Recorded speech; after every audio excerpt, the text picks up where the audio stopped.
Well, good evening and welcome to Tucker Carlson Tonight. A year ago this evening, she was one of the most powerful Democrats in America. Now she is one of the most despised within her own party. Donna Brazil's been around an awfully long time. She ran Al Gore's presidential campaign in 2000. She was the acting chair of the DNC from July of 16 through November. But then her book came out. The title is Hacks, the inside story of the break-ins and breakdowns that put Donald Trump in the White House. Among other things, she says the DNC colluded with the Hillary campaign to effectively rig the primaries of last year. Plenty of professional Democrats, including CNN President Jeff Zucker, have been enraged by that charge and sought to undermine her credibility as a result. What does she have to say in response? Donna Brazil joins us tonight. Donna, thanks for coming on. Hey, Tucker, you know, what a great honor to be with you tonight after the Democrats did so well across the country yesterday. So I'm excited to be here, excited about what happened in Virginia and New Jersey, and excited to talk to you about my new book, Hacks. Let me just say this up front. Wait a second. Let me ask you a question. Congratulations on your party success last night, by the way. Thank you. But let me just ask you this. I've been watching, because I've known you a long time, and I've watched you work for more than 20 years. And I'm watching people who know you well, journalists and Democratic Party officials, go after you. And the one thing I notice is that the attacks all sound the same. And my guess, and I want to ask you as a professional political person, it seems obvious that there was coordination, that someone's doing oppo on you in response to your book. Who do you think that is? You know, Tucker, I don't really have time to figure out who is spending, I'm sure, some much-needed money that needs to go to Democratic candidates next year to figure out what I said in this book is factually correct. I want to tell you, I wrote up front, I wanted to write this book to tell my story. I wanted the American people to see what happened. I became chair of the party for the second time in my life because our party was under attack. We were hacked. That's why I was called upon to step up to become chair again. Right. And I think when you read the book, Tucker, and you mentioned it, we've known each other a long time. And we were colleagues once at CNN. The book it tells some hard truths. Because as you well know, I'm not just any Democratic operative, I'm an activist. I come from the grassroots. I care about my party, I care about the future of my country and our democracy. And as chair of the party, we lost an election last year. Many people thought we were going to win. And so I did a forensic examination of what we did wrong and what we could do better so that we can win elections in the future. Well, that seems like a wise and obvious thing to do. It was an unexpected loss. Why not figure out why it happened? But you're not seeing very many people in your party go along with that course. And instead of listening to your analysis of why Hillary Clinton's campaign failed, they're attacking you and impugning your motives. The Hillary campaign, almost every member of it, released a statement accusing you of buying Russia-fueled propaganda. Jeff Zucker, your former boss over at CNN, was enraged when he read the book excerpt that ran in Politico last Thursday.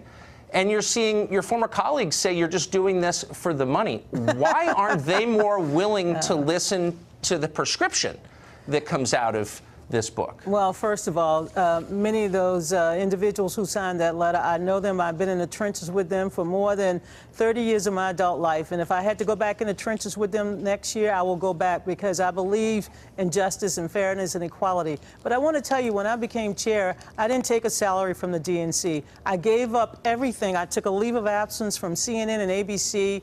The only thing I really went back to was teaching at Georgetown because I loved my students and I wanted to be there for them with a historic election on the horizon. Tucker, I wrote this book because I wanted Democratic activists, rank-and-file Democrats. Those are the people I listen to. Those are the people that I respond to. I wanted them to know how hard we worked to elect Hillary Clinton and other Democrats up and down the ticket.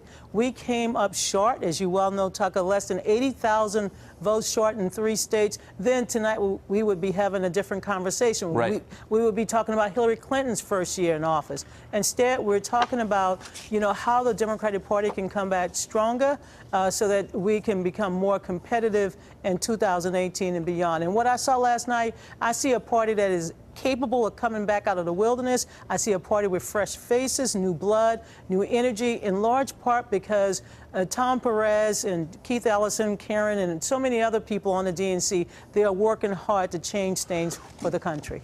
You haven't mentioned anybody who helped run the Hillary campaign. Robbie Mook, for example, would you hire him to run the next Democrats' campaign? Well, you know, Robbie and I are both at Harvard, and one of the things when the Democrats win the popular vote and the Republicans win the Electoral College, people like us get to go up to Harvard and take a forensic examination of how we can improve our democracy. I went over to see Robbie last week.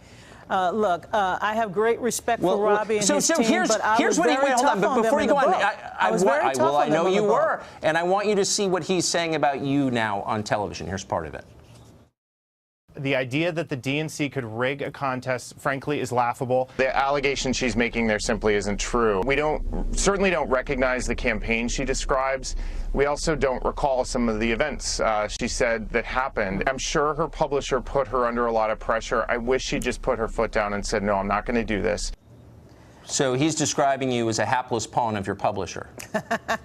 Well, you know, I'm the third of 9 children, and the one thing my parents taught us was to stand up, fight for ourselves, pray, and get up the next day. Here's what I know. I was chair of the party, but more importantly, I was an officer of the DNC. I've been a member of the Democratic National Committee since 1997. I know how things operate. I'm the former chair of the party.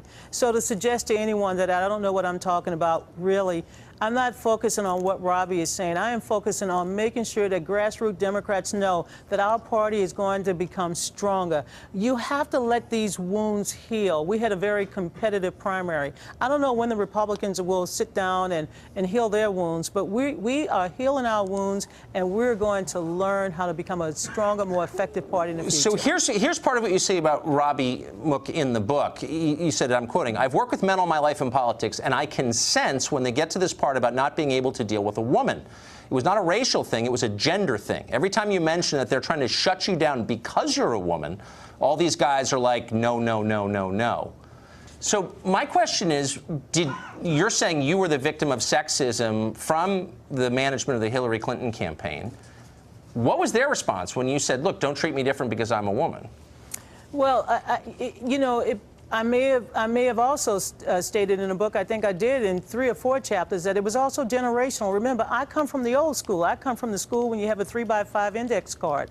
I come from the school, Tucker, that you actually knock on doors, you talk to people, you try to get their support, and then you try to get them out on election day. Robbie comes from a school that is a lot different than the school I came from. They do algorithms, they do data modeling, and when I would come back to and they do sexism too. Apparently, from your book.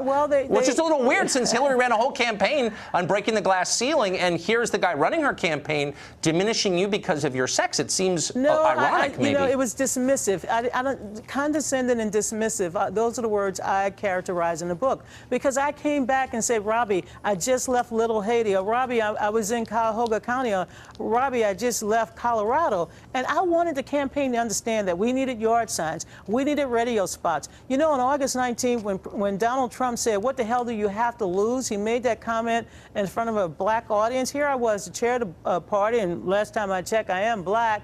And I said, I want to respond. I had to write a column because I didn't control my resources. So I was fighting, Tucker, for what I normally fight for in a campaign, whether I'm a campaign activist or a campaign chairwoman. I am fighting for resources to get our message out, because my job was to help elect Hillary Clinton and Democrats from the courthouse all the way up to the United States House and Senate. So you have this scene in the book that's been much remarked upon, where Hillary's really sick. You say she's overworked and she's got a bronchial infection, maybe pneumonia, and she's so sick that you have this moment where you think maybe we need to replace her. Maybe she won't be able to continue, and that's the point at which you said maybe the vice president would be a good replacement. That's such a big deal that it was striking when I read that. I thought, here there are 1,000 reporters covering this campaign, and not one of them picked up anything like that the candidate's health was that bad, that she was being considered maybe not able to finish. Do you think reporters knew that? How could they not know that? Well, let me just tell you, I had a lot of reporters who were calling my office, calling my home, texting me, sending me emails. In fact, there was a reporter that I mentioned that broke the story to me that she had fainted. And I immediately called up to Brooklyn, and I tried to reach people on the road with her to find out if this was a rumor. As you all know, Tucker, with the Russian meddling in our campaign, and yes, it happened, there was so many rumors that you had to debunk. And so by the time I saw the video, when the video went viral, you can imagine what was happening within the Democratic Party, what was happening inside the inner circles. Oh, I remember. And everything was fine. I remember that. Everything's fine. Every 5 to 7 minutes. Hillary is a friend. I cared about her health. Yes, I cared about her campaign, but the last thing I want to know how she was doing. I want to know if she was okay. That's why in the book you read that I suggested that she get some acupuncture, because I like acupuncture. It helps me when I'm out there fighting. Let me ask you quickly about the Russians. You have a lot in the book about that and your concerns about hacking the servers over at the DNC. If you believe the Russians did that, why didn't the Democratic National Committee allow the FBI to examine those servers? Why were they given over to a vendor and not the U.S. government's investigators? You know, that is a great question, and let me tell you, it's in the book as well. When the DNC officer, who was Debbie Wasserman Schultz, when it was brought to her attention, she immediately reached out to get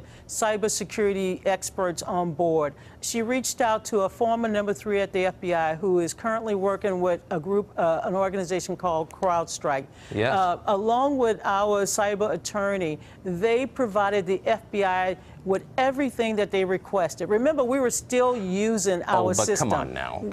If you think of so bottom line is it's Debbie Wasserman Schultz who made that decision. I think that's the headline here. But if you really think that the intelligence service of a foreign government is breaking into your computers in the middle of a campaign, you want actual federal investigators to get to the bottom of it. You're saying that she stopped that. No, she did not stop it. She cooperated. She cooperated. She turned over everything. But Tucker, we were still running a party. We still had our mainframe, being managed, being remediated. But you could allow the FBI access to that, Let me just tell you, we spent over $60,000 to provide the FBI and the government because we wanted their help. Tucker, after I received my FBI briefing in August, do you know what I wanted to do? I wanted to go over to the Pentagon. I didn't want to go back to the DNC. I wanted somebody to put yellow tape around the DNC. I was scared. We were under attack.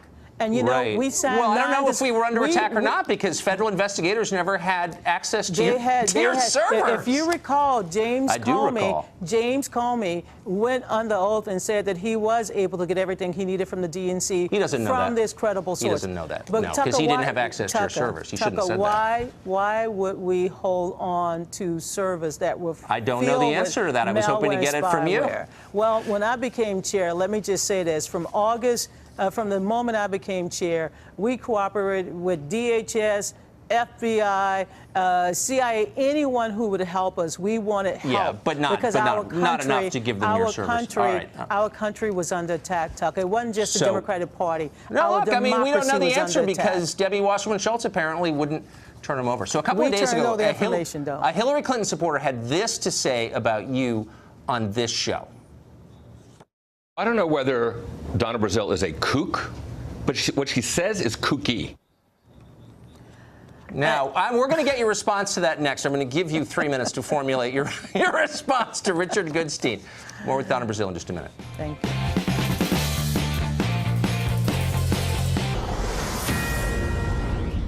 Taking a look at live pictures of the President of the United States motorcade in Beijing, China, the capital city. He's leaving his hotel. Well, welcome back. We are still joined by the former chair of the DNC, Donna Brazile. So, Donna, really quick, before I get your response to the clip we showed you before the break, when was the last time you talked to Bill and/or Hillary Clinton? I'm sorry, I didn't hear that. When was the last time you spoke with Bill or Hillary Clinton, and how did the conversation go? Oh, in the book, I said I spoke to Hillary in February. I believe the date was February 10th in Baltimore, when the Democratic Party was hosting its final future forum to elect new officers for the Democratic Party. Right. But have you spoken to her? I mean, the reason I'm asking is every Democrat I know, the professional Democrats, from Jeff Zucker, all the way to Jen Palmieri and all the people you've worked with over the years, all seem mad. And I know the Clintons are in that group. Have they complained to you or people you know? Like, what's the response you're getting? Well, first of all, let me just say this. And last week, I reached out to as many Clinton staffers as possible to let them know that my book was finally coming out, excerpts. I didn't have to do that. I also flew down to Washington, D.C. to inform my colleagues at the DNC. Again, I didn't have to do that. Right. Look, I am a Democrat, a lifelong Democrat. And, you know, if they choose not to read the book or they decide to write their own book, I hope they will do that. Tucker, I read Hillary's book, What Happened. It's a great book because it's historical, it's biographical, and also, as a woman who's been very, very active in politics, I thought she really examined some of the reasons why she fell short. So I suggest for those who are upset or not capable of stomaching my book, go write their own book. But I want to respond to that last clip that you that you showed me before the break. The one where the male Democrat dismissed your claims of having experienced sexism by saying you were crazy, something I thought we weren't allowed to do. First of all, my mother, when I was a little kid growing up, my mother used to say, it's not what they call you, it's what you answer to. But I want to channel another woman who I admire so much, and that's Michelle Obama, who said, when they go low, you go high. And perhaps what I did on Sunday when I told some of my detractors to go to hell, and as you well know, some of my conservatives know that I have always had a quick tongue. I've told people in the past what I really feel. I should have channeled Michelle and just go higher. I'm thinking now, Tucker, as you know me, and I've known you for a long time. We haven't gone fishing. But I got a lot of kids out there that know me, that believe in me. They know who I am. I walked the streets in Virginia with them just recently. They know that I stand behind them. They're up at Harvard, they're at Georgetown, and I want them to know that I am still the same Donna that they've always known. I'm feisty, I'm gusty. Well, I've noticed that. And as you so well they've know, come Tucker, after you. They've come after you and said, look, it's a little much for you to criticize the DNC for colluding with the Hillary campaign when you conceded that you leaked questions to the Hillary campaign during a CNN town hall, before a CNN town hall. My question when I'm reading this is, did no one at CNN know that happened? Did they really learn for the first time when they read your book? How could they not have known that? Well, Tucker, I surely hope everyone will now go out and buy the book. It's called Hacks, the Inside Story. Hold on now. Slow down. Wait. There was a question there. Did nobody at CNN know that you did that? So you say, look, you apparently got them from... Oh, no, Tucker, you cannot put words in my mouth. Look, I'm just asking. I got on some lipstick from Fox, but that has not forced me to not stand my ground. I said in the book... No, but it's not your ground. I'm asking about CNN. Where you then worked. You haven't gone on their air. They're mad at you, obviously. No, but did they know that you leaked these questions? Really simple question. You know, Tucker, I said last year. Sounds like they did. No, Tucker, don't try to put words in my mouth. I said last year that CNN never provided us with any questions. CNN never gave us anything in advance. But what I did say, and what I've said in the past, and what I said in this book, is that I, as an officer of the DNC, and I know WikiLeaks gave everybody, certain questions and certain emails, but as an officer in the DNC, I sought to expand the number of debates. And I wanted to make sure that we had diverse voices and we covered issues that had not been discussed in previous debates. And what I did, give me one more second, and I know it's your show. I'm not trying to take over. But what I saw, you don't, Tucker, I know you too well. What I sought to do, Tucker, was to ensure that we had these issues on the table, and I made sure that our candidates, I didn't want them blindsided. That's what I admitted to. That's what look, what WikiLeaks put out. That's the greatest spin I've ever heard. I didn't want them blindsided. Hey. That's so good. You should do this for a living. That is hilarious. Let me ask you a personal question. Hold on. In the book, WikiLeaks sought to divide us. These were active measures where you got to see the things I gave to Hillary. You never got a chance to see the things I gave to Bernie or Martin O'Malley. And let me just I'm totally happy. You bring those and I'll put them on the show anytime. In the book, though, I just want to ask you, this is a sincere personal question. You describe a number of occasions where you felt threatened personally, where you felt like you might be hurt by somebody, and you're not very specific about who might have hurt you, but it's clear that you were worried about it. Do you still feel that way? Are you worried? Are you getting threats? This was an unusual political campaign season last year. And at night when Donald Trump, and I wrote this in a book, and, you know, I've gone to church and said to, you know, the God I worship, like, I am not going to hold any anger in my heart. But President Trump every night would go out there and say that Donna Brazile. And you know what? The moment he stopped talking, my emails, my Twitter, my phones, it got blown up. And yes, I got plenty of threats that were just, let me just say this, they were over the top. And Are you getting them now? Are you getting threats right now since the book has come out? Of course. When people see things that they disagree with, they don't just say, Donna, I don't like that. That gumbo is not the right kind. You're using andouille sausage, not the hot sausage. You know what they say? I must rather not have you or the gumbo. Tucker, unfortunately, we live in a world now where even appearing on this show tonight, even taking pictures with people I disagree with, people attack you. They attack your motives. And everyone who has said, Donna is making money, well, first of all, that's a good thing, because Donna got a lot of mouths to feed. But people are just questioning why Donna would write her book, because Donna likes to write. Please read the book. This is a great book, a wonderful I believe Amazon has sold out of it, but I'm sure they're furiously restocking. Tucker, you and I got to go fishing, because I have a recipe that I think will make your tummy feel really good. Let me just say one last thing. Come back. I worked very hard to elect Hillary Clinton. We fell short, but next year, watch out.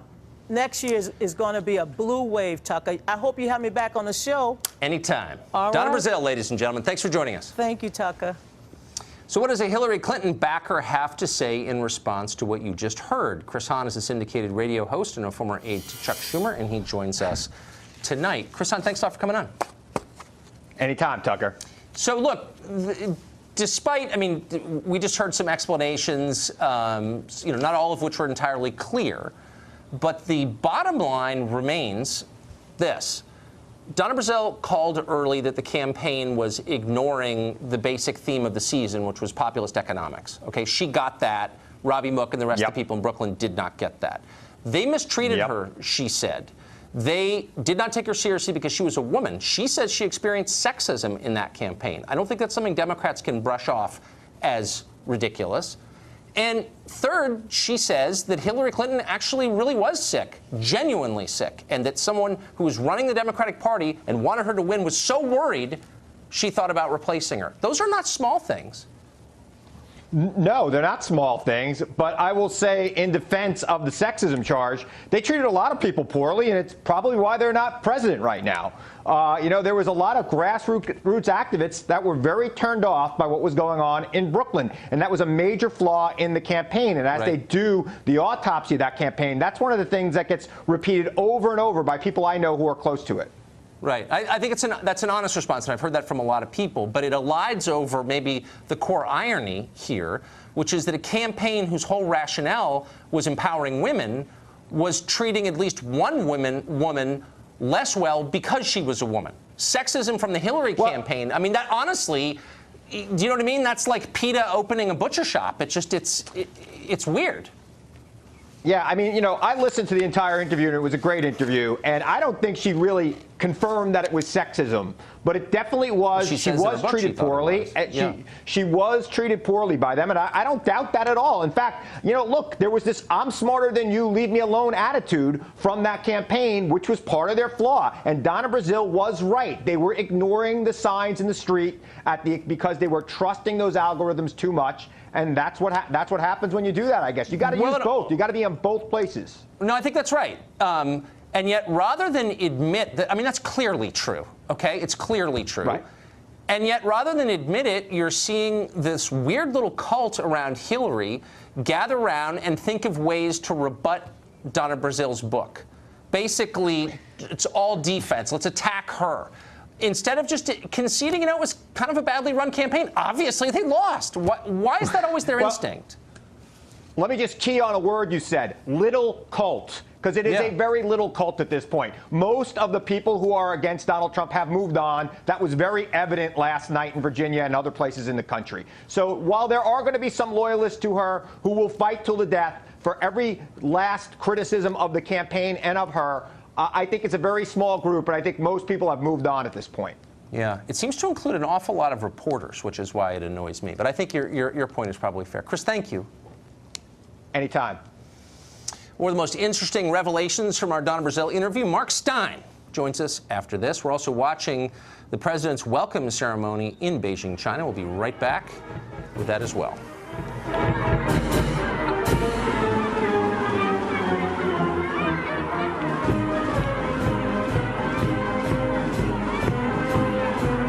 What I sought to do, Tucker, was to ensure that we had these issues on the table, and I made sure that our candidates, I didn't want them blindsided. That's what I admitted to. That's what I, look, what WikiLeaks put out. That's the greatest spin I've ever heard. I didn't want them blindsided. Hey. That's so good. You should do this for a living. That is hilarious. Leaked the questions to a candidate because she didn't want her blindsided. Mark Stein is an author and columnist. He's seen plenty of political scandals in his long career. And was watching that. I'm sorry, I don't typically laugh in the middle of an interview, but I didn't want them blindsided.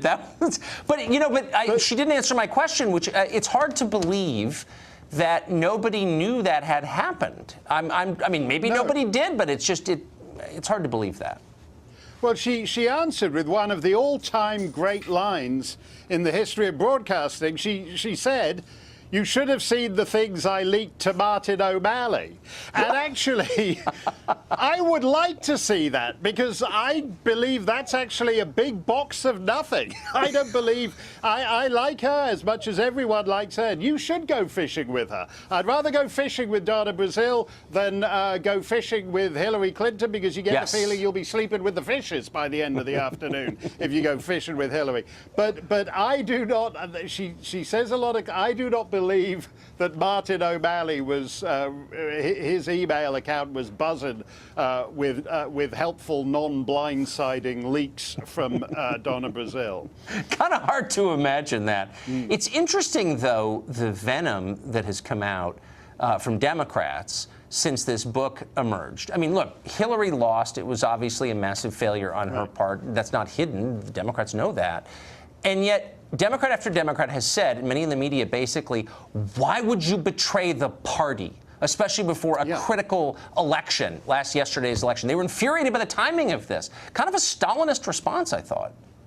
Well, that's the great advantage that party has always had since the Clinton years. They don't have John McCain's. They don't have figures who sell themselves to the public by standing against their own party. And you made an interesting point, Tucker, when you said you wondered why so many media figures take Hillary's side on this.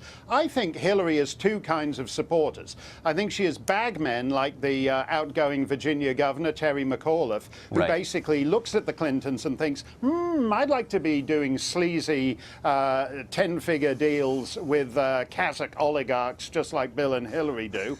And then you have media figures who think, I'd like to be getting six-figure sums for Clinton Foundation speeches on diarrhea in Africa that nobody can listen to. And I think if you actually take those two groups out, you get to the problem here. The reason the Democrat Party has lurched left is because the moderate centrist wing is represented by a corrupt dynastic kleptocracy, i.e. the Clintons. They tainted Democrat moderation and Democrat centrism. That's very smart. And very sad, by the way. I mean, a party ought to have a vibrant centrist wing, and they don't. I've never thought of that. It's a really smart point. Mark Stein, thank you. You always make this show better. Thanks a lot, Tucker. Yesterday was a bad night electorally for Republicans. What does it mean going forward? There are lessons from it, and we'll have those next. We're also watching President Trump's welcome ceremony in Beijing, China, and we'll be right back.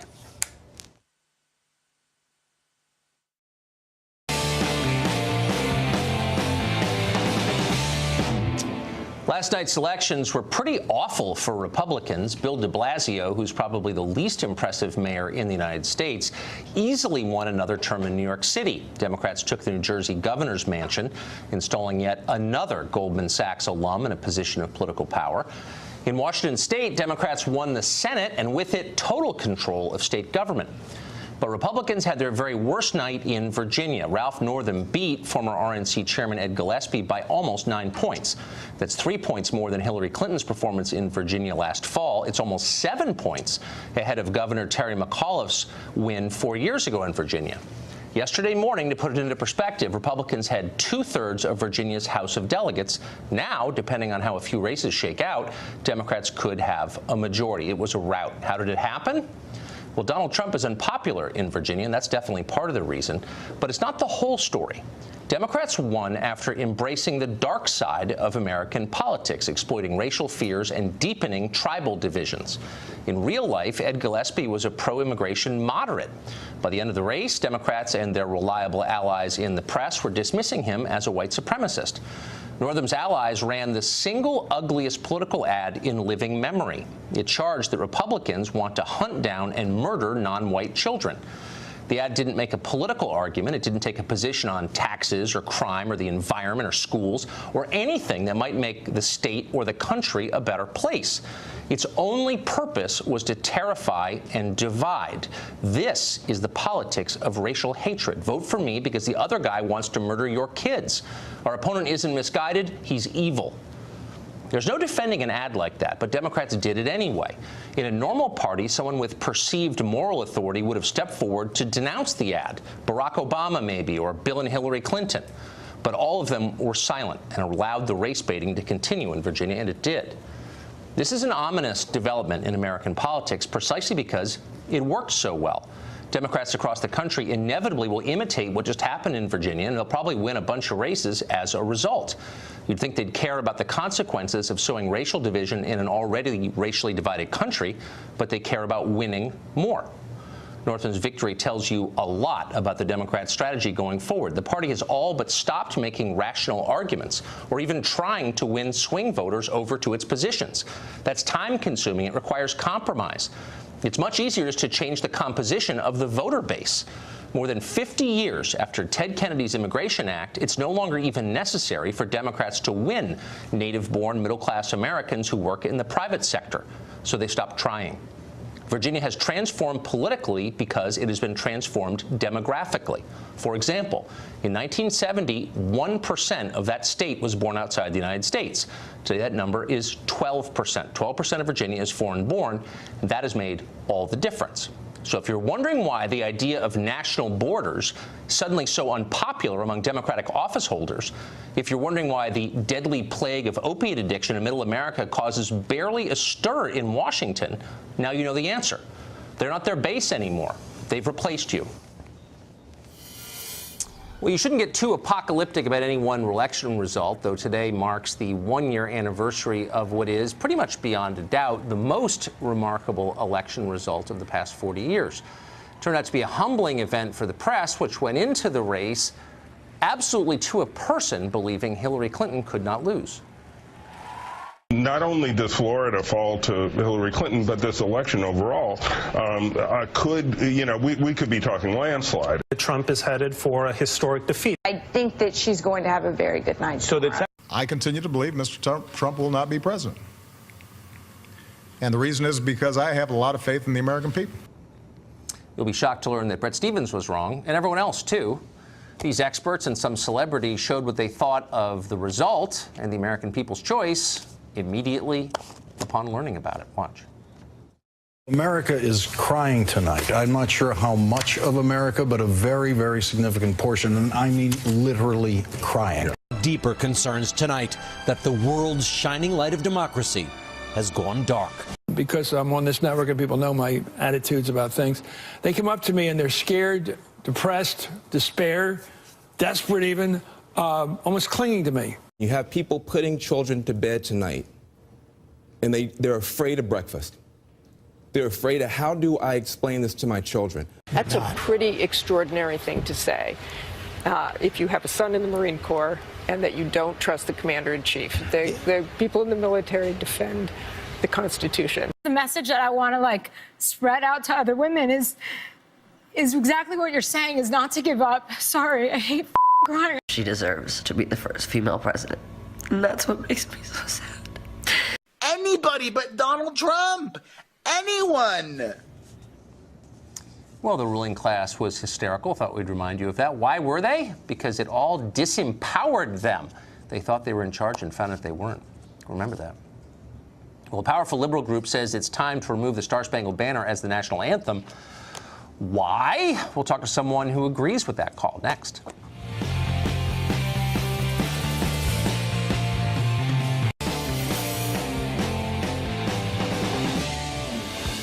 The California branch of the NAACP is calling for the Star-Spangled Banner to have its status as our national anthem revoked. The group recently approved a resolution calling the anthem, quote, one of the most racist, pro-slavery, anti-black songs in the American lexicon. Jason Nichols is a lecturer in African American Studies, University of Maryland. Maryland, of course, being where the poem was first written, and he joins us tonight. Professor, thank you. So obviously, I mean, I think everything about this is ludicrous. There are tons of problems in America, including the African American community. This is like number 9,000 on the list. But just to the specifics of it, this is a song that celebrates the participation of black soldiers. I don't really know how, I mean, it's right in there. I don't know how this is a racist anthem. I honestly don't know what they're talking about. Well, first of all, I think we have to enter in a word that's been missing from our discourse for about at least the last year, and that is unity. Does this song have a unifying message? Now, when it's talking about murdering hirelings and slaves, it doesn't necessarily sound like that's something that's going to bring about unity. I look at other anthems that we've had around the world. For example, I know every word to the Puerto Rican anthem.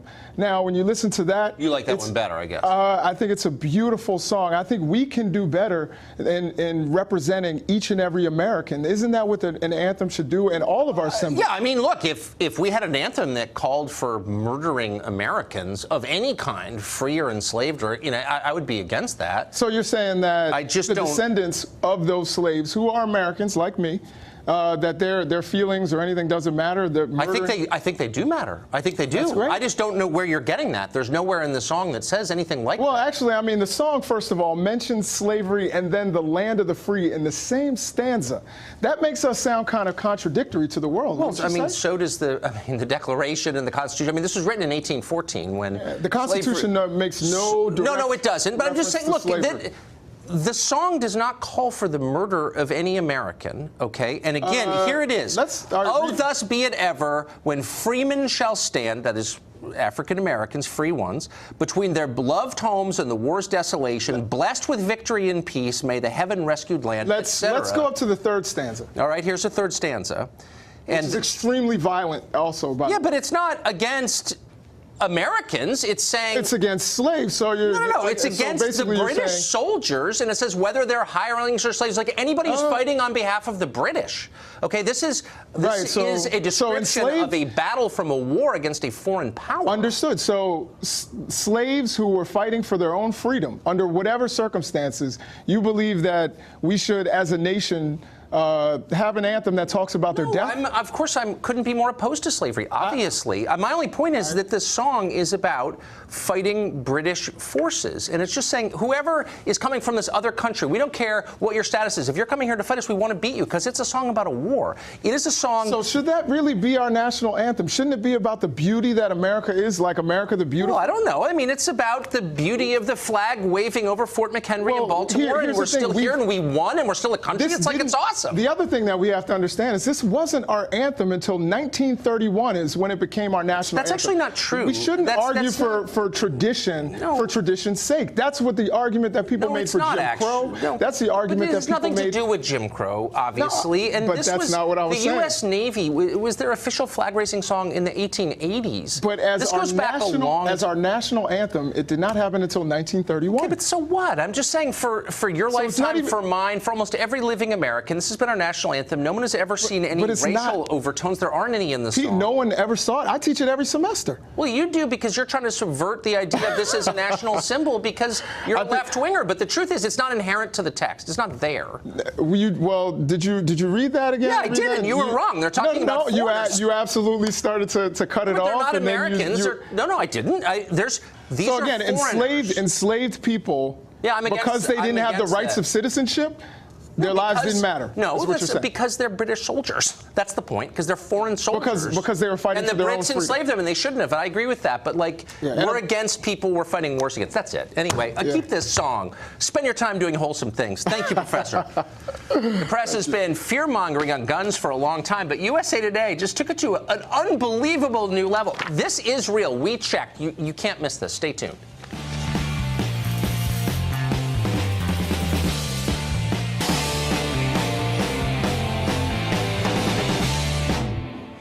What if you took the deadliest weapon journalists can imagine and combined it with a landscaping tool that none of them have held in their hands? That'd be the scariest thing ever. It'd be like a Reese's peanut butter cup of death. Horrifyingly, this weapon exists. The chocolate part is the AR-15, a rifle so wicked the press often mistakenly calls it the assault rifle 15. The tasty peanut butter, the chainsaw, just like the ones used in Evil Dead and the Texas Chainsaw Massacre. Turns out the chainsaw bayonet is real. You can attach it to your AR-15. That's at least according to the fever dreams of USA Today, which today released an online video scaremongering about the possibility of an AR-15 chainsaw bayonet, a rampage of death and destruction. Mass shooters are bad enough. What if they were able to prune shrubs as well? Congress must act. That's about it for us tonight. That's all real, by the way. Tune in every night to the show that is the sworn enemy of lying, pomposity, smugness, and groupthink. Have a fantastic night. Sean Hannity is next. Good night from Washington.